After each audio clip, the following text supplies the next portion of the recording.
বাবা-মা কিন্তু কোনোদিনও অপশন হতে পারে না। আশা করি তোমরা বুঝতে পেরেছো আজকে আমি কি বিষয়ে কথা বলব। না কোনো কন্ট্রোভার্সিতে যাচ্ছি না বা কোনো জাজমেন্ট করছি না। কারণ কোনো বিষয়ে কমপ্লিটলি না জেনে কোনোরকম কোনো মন্তব্য বা কোনো জাজমেন্ট করাটা উচিত না বলেই আমি মনে করি। কিন্তু লাইফে যদি এরকম কোনো সিচুয়েশন ক্রিয়েট হয় যেখানে আমাদের বাবা-মাকে অপশন হিসেবে দাঁড় করানো হয়, আমি মনে করি সেখানে কিন্তু কোনো সেকেন্ড থট আসার কোনো জায়গা থাকে না। কারণ বাবা-মা কখনোই অপশন হতে পারে না। সেখানে কিন্তু আমাদের একদম শিওর থাকা দরকার যে আমরা কি করব।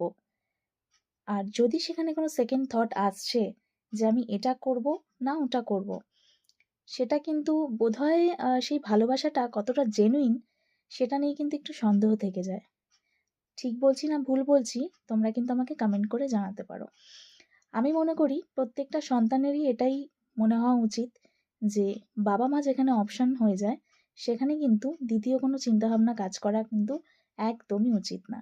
সেখানে একদম নিজের মন থেকে শিওর থাকতে হয় যে না আমি এটাই করব। আর যারা জেনুইনলি বাবা-মাকে ভালোবাসে না তাদেরই হয়তো এই সেকেন্ড থটটা মাথায় আসে যে এবার আমার কি করা উচিত? এটা করা উচিত না ওটা করা উচিত?